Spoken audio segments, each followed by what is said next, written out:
بسم اللہ الرحمن الرحیم۔ السلام علیکم۔ حضرت ابو بکر صدیق رضی اللہ عنہ کا عشق رسول جاننے کے لیے اس ویڈیو کو مکمل دیکھیں اور اس چینل کو سبسکرائب کریں۔ ابو بکر صدیق رضی اللہ عنہ نے بڑھاپے کی حالت میں اللہ کے نبی صلی اللہ علیہ وسلم کو اپنے کندھوں پر بٹھایا اور غار سور میں چڑھے۔ اللہ اکبر! غار سور کی بلندی کا کیا کہنا! جو حاجی حج کے لیے گئے ان کو معلوم ہے اور دیکھا ہے کہ وہ پہاڑ کتنا بلند و بالا ہے، اس پر خالی چڑھنا مشکل ہے۔ جبکہ ابو بکر صدیق رضی اللہ عنہ نے حضور صلی اللہ علیہ وسلم کو کمر پر بٹھایا اور پھر غار سور تک پہنچے، خود کو بھی سنبھالا اور حضور صلی اللہ علیہ وسلم کو بھی سلامتی کے ساتھ لے کر گئے، اور ساری پونجی 40,000 درہم جو آپ کے پاس تھے حضور صلی اللہ علیہ وسلم کی خدمت میں پیش کر دی، اور عرض کیا میں اور میری جان و مال سب اللہ اور اس کے رسول صلی اللہ علیہ وسلم کے حوالے ہے، آپ جہاں چاہیں خرچ کر دیں، اور اپنی جان کو ہتھیلی پر رکھ کر حضور صلی اللہ علیہ وسلم کے ساتھ ہجرت کی۔ ایسے انسان کے تعلق سے آپ صلی اللہ علیہ وسلم فرماتے ہیں کہ میں نے سب کا حق ادا کر دیا مگر ابو بکر کا حق مجھ سے ادا نہ ہو سکا، اور فرمایا دنیا میں اگر کسی کو دوست بناتا تو میں ابو بکر کو بناتا۔ اور ہمارے سماج اور معاشرے میں کیا ہے، دو بات میٹھی ہو گئی تو وہ دوست ہو گیا، آج دوست بنا لیا اور کل روتا پھرتا ہے۔ ایسی ہی دوستی بعد میں فتنہ بنتی ہے، وہ فتنہ بنتی ہے جان کے لیے، اور وہ فتنہ بنتی ہے مال کے لیے، یعنی وہ دوستی ہر مقام کے لیے فتنہ بنتی ہے، بلکہ وہ دوستی دنیا اور آخرت کے لیے فتنہ بن جاتی ہے۔ بعض مرتبہ ایسی دوستی ہوتی ہے کہ اس دوستی سے ایمان چلا جاتا ہے، پتہ بھی نہیں چلتا، اللہ معاف فرمائے۔ اللہ تعالیٰ انسانوں کو ڈراتے ہیں، اس لیے ڈراتے ہیں تاکہ انسان سنبھل جائیں۔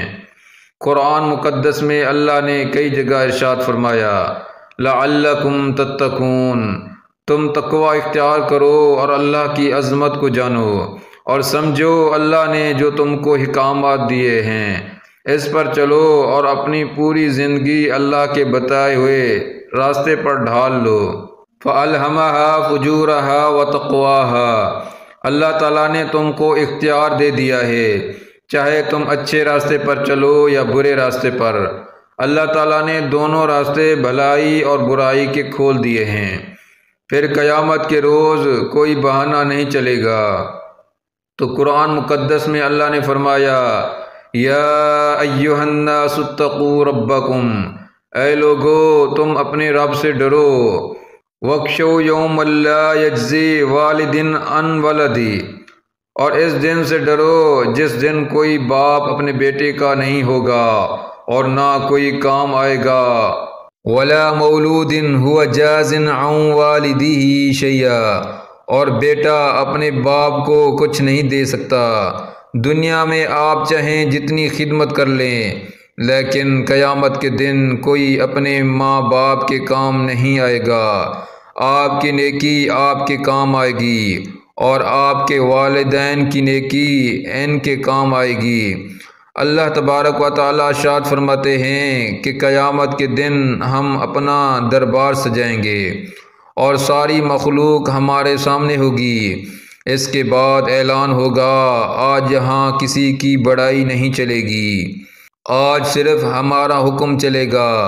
اللہ تعالیٰ ارشاد فرمائیں گے آ جائیں وہ لوگ جو دنیا میں اپنی مونچھوں پر تو دیا کرتے تھے اور شیخی پکارا کرتے تھے اور اپنی تعریف خود کیا اور کرایا کرتے تھے، آج کسی کی کوئی بات نہیں چلے گی، صرف ان کی بات چلے گی جو متقی ہیں، پرہیزگار ہیں۔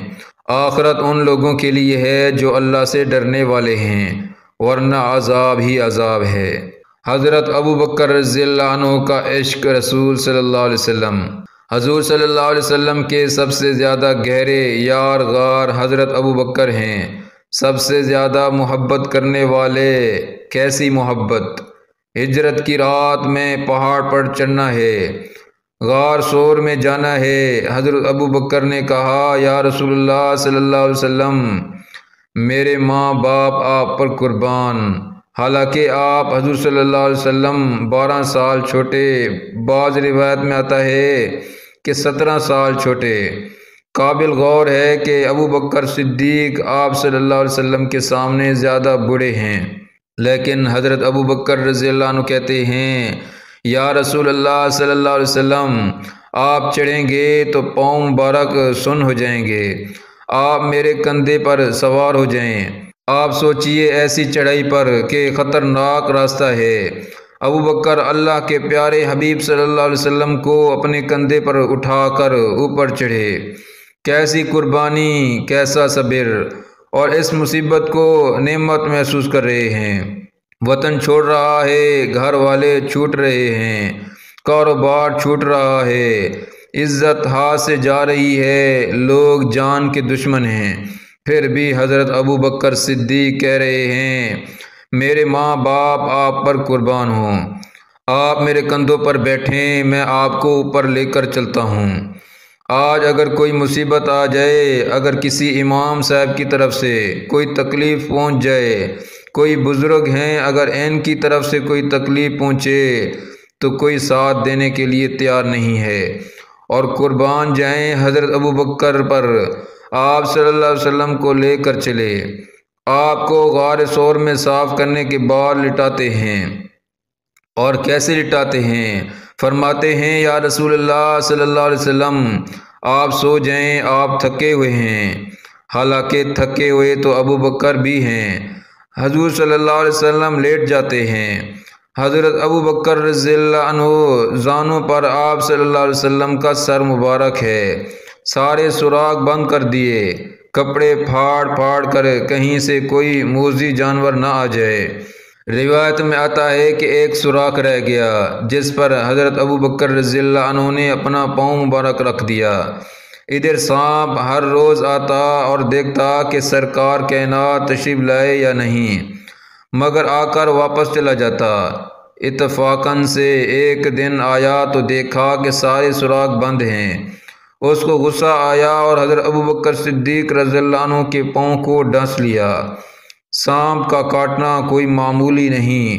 حضرت ابو بکر صدیق رضی اللہ عنہ کو تکلیف ہوئی، بہت برداشت کیا، لیکن آپ کی آنکھوں سے آنسوں کے چند قطرے حضور صلی اللہ علیہ وسلم کے چہرے انور پر گر پڑے تو حضور صلی اللہ علیہ وسلم کی آنکھ کھل گئی۔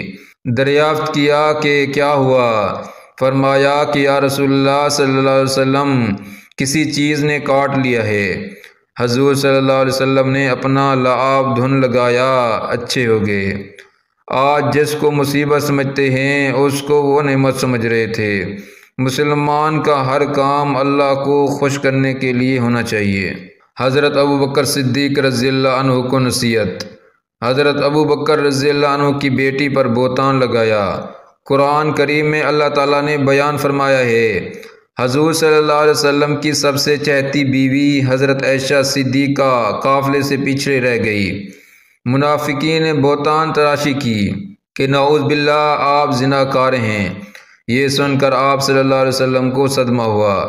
سب سے بڑا صدمہ حضرت ابو بکر صدیق رضی اللہ عنہ کو ہوا، اور بہتان لگانے والوں میں وہ لوگ بھی شامل تھے جن کی حضرت ابو بکر صدیق رضی اللہ عنہ ہر وقت خدمت کرتے تھے۔ 100 آدمی ایسے تھے جن کے اخراجات حضرت ابو بکر صدیق رضی اللہ عنہ مکمل برداشت کرتے تھے۔ ان میں سے کچھ لوگ منافقوں کے ساتھ ہو گئے تو ابو بکر صدیق رضی اللہ عنہ نے فیصلہ کر لیا، اب میں ان کی مدد نہیں کروں گا، کیونکہ یہ میری بیٹی پر بہتان لگاتے ہیں۔ اللہ تعالیٰ نے حضور صلی اللہ علیہ وسلم کے ذریعے حکم فرمایا کہ ابو بکر سے فرما دو کہ تم احسان کرتے رہو۔ احسان کے کیا معنی ہیں ہمارے یہاں؟ احسان کے معنی ہیں کہ اگر کوئی ہمارے ساتھ احسان کر رہا ہے تو ہم بھی ان کے ساتھ احسان کریں۔ حالانکہ احسان کے معنی یہ ہیں کہ سامنے والا آدمی آپ کے ساتھ برا سلوک کر رہا ہے، آپ اس کے ساتھ اچھا برتاؤ کریں، اس کو احسان کہتے ہیں۔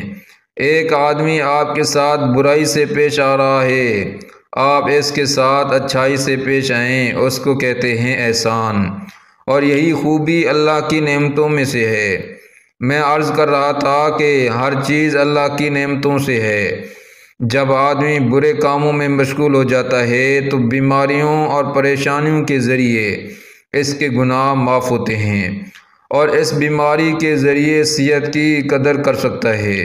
ایک آدمی بے عزت ہو گیا تو وہ بھی اللہ کی نعمت ہے، کیونکہ اس کو سمجھ آ جاتی ہے کہ اب اپنی عزت اور وقار کو باقی رکھنے کے لیے ہوشیار ہو جائیں۔ تو دنیا میں کوئی چیز ایسی نہیں جو اللہ کی نعمتوں میں سے نہ ہو۔ اس ویڈیو کو لائک کریں، شیئر کریں اور اس چینل کو سبسکرائب کریں۔ جزاکم اللہ خیرا۔